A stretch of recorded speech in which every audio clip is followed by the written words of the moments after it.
é boa a pergunta da Sueli, né? Porque se a gente quer uma revolução mundial, o que a gente está perdendo tempo em fazer as revoluções nacionais, né? O que a gente está perdendo tempo aqui no Brasil? Motivos para desanimar com o Brasil não faltam, e a gente não vai pensar o mundo, né? Eu acho que quem responde bem essa pergunta não é o Marx, quem responde bem essa pergunta é o Goethe. O Goethe, né? Filósofo, poeta alemão, clássico. Antes de ser um instituto de línguas que ensina as pessoas a falar alemão, ele era uma pessoa que viveu na Alemanha. O Goethe dizia o seguinte: se você quer caminhar para o infinito, caminhe para todos os lados do finito. Eu acho boa a expressão. Eu acho que é um procedimento metodológico razoável, né?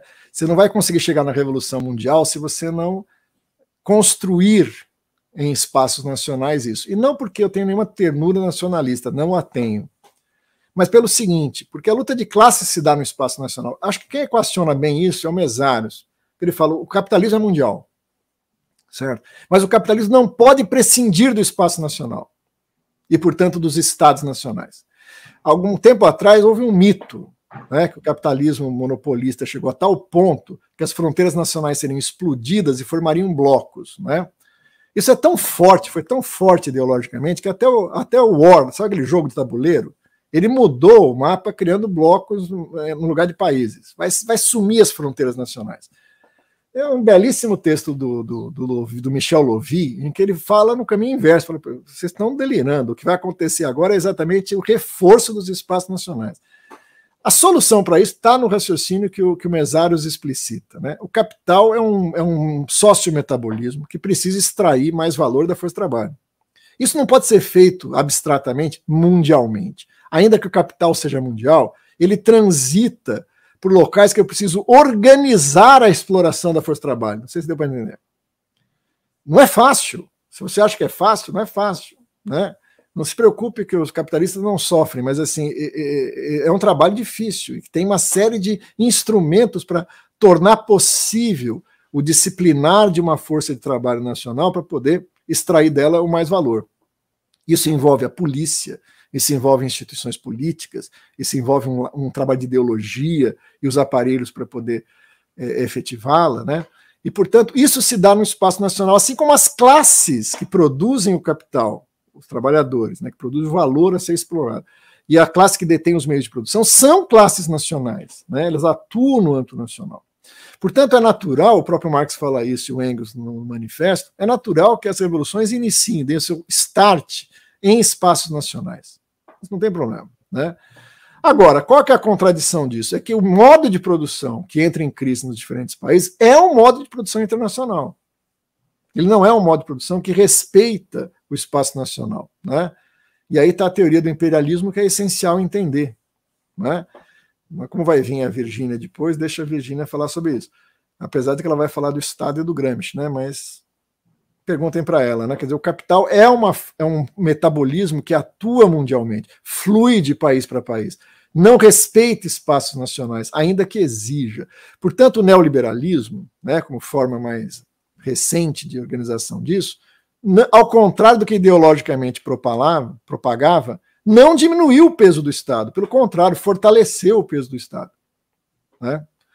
Agora, essa é uma dificuldade nossa, não a dificuldade do capital. O capital, pela sua essência, é internacional, mas por nossa essência não somos. As classes tendem a ser classes nacionais.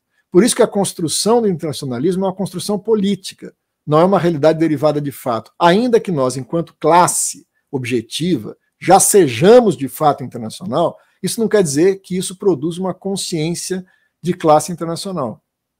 Certo? Dá para entender mais ou menos isso? É um pouco isso. Por que a revolução é internacional, por fim? Porque o capital é internacional. Se você derrubar o capital num país, guardadas as proporções, é a mesma coisa que tomar a cidade de Paris e achar que acabou o seu trabalho revolucionário. Tem o resto da França. Hoje, a proporção é maior. Tomar um país da ordem capitalista mundial é uma comuna de Paris. Não sei se deu para entender. É uma trincheira de resistente contra uma hora que, ao sobreviver, irá nos destruir, mais cedo ou mais tarde. Toda a experiência socialista do século XX comprova isso. Portanto, não vou entrar na ideia delirante de que a revolução pode ser sincronizada e mundial ao mesmo tempo. ela vai ainda passar por etapas nacionais, etapa é uma péssima palavra, por momentos nacionais, mas ela nunca pode perder de vista a perspectiva de que é uma revolução mundial contra um modo de produção que é mundial. Né? Por isso que eu acho que não há contradição entre o momento nacional da revolução e o seu momento internacional, mas há dificuldades.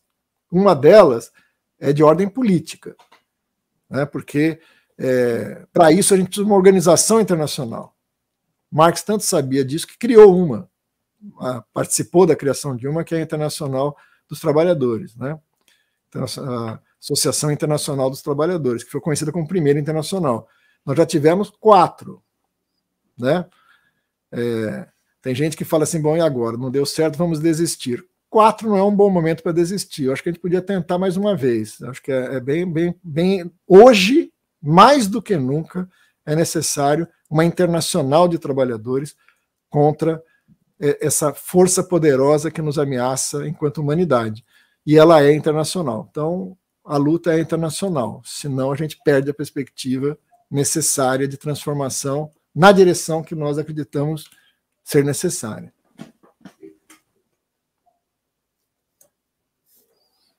É que com essa resposta acabei de escolher o poema final, mas vamos lá.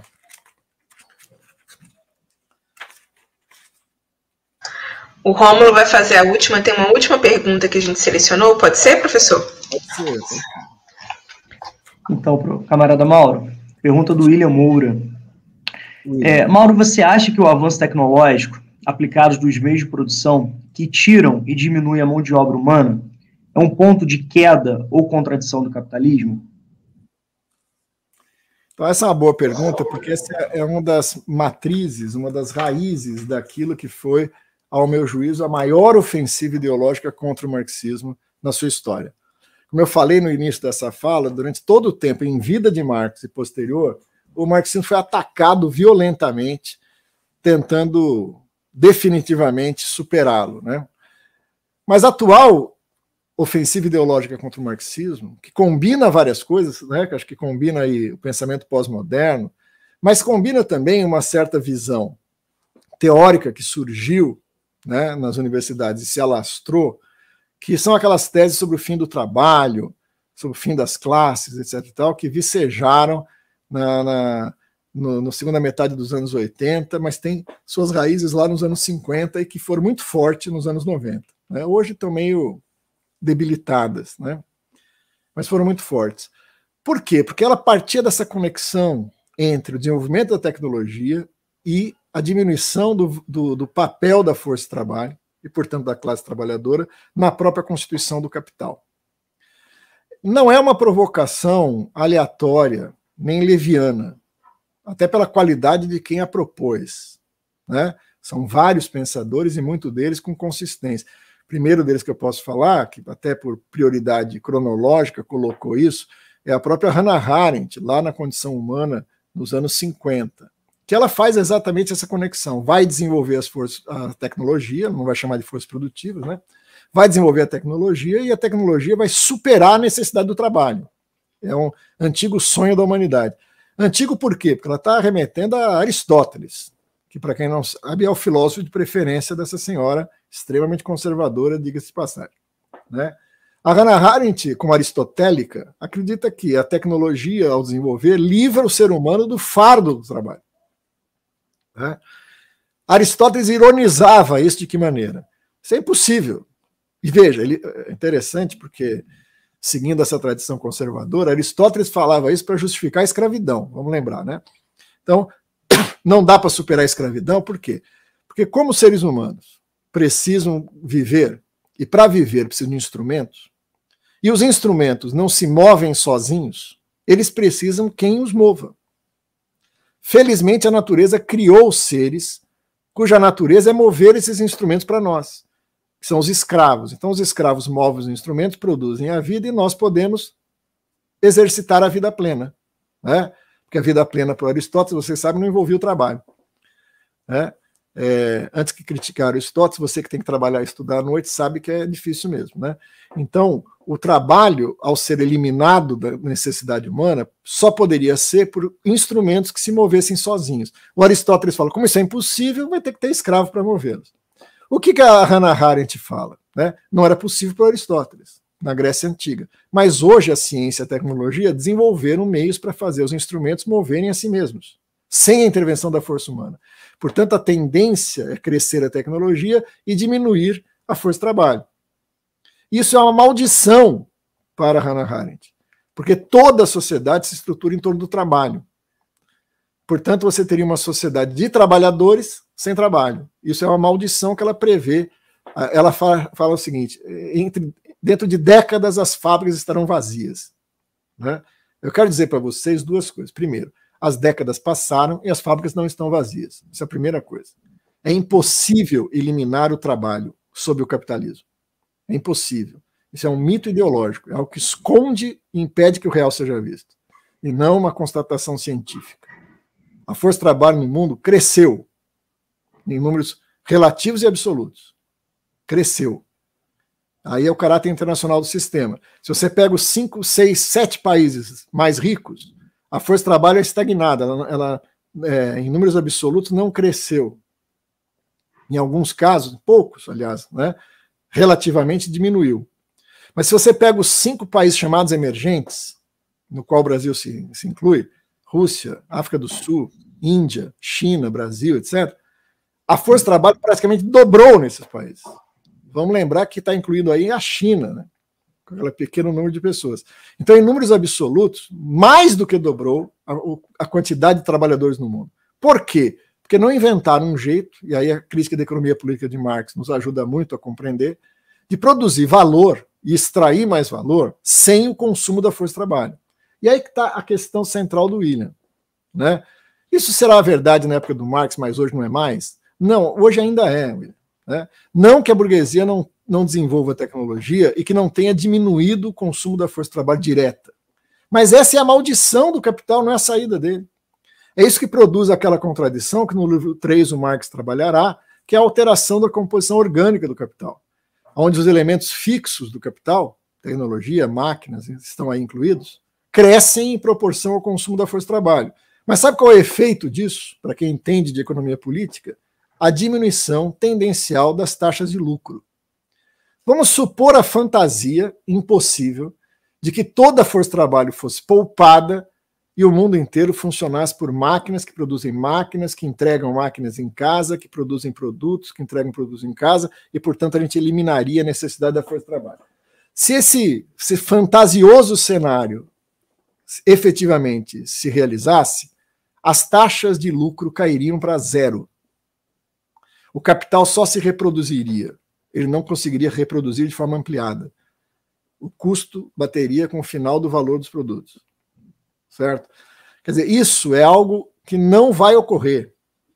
A força de trabalho está sendo consumida numa orgia de exploração na atual, muito mais e mais intensamente do que era no período passado, e não menos. Não é?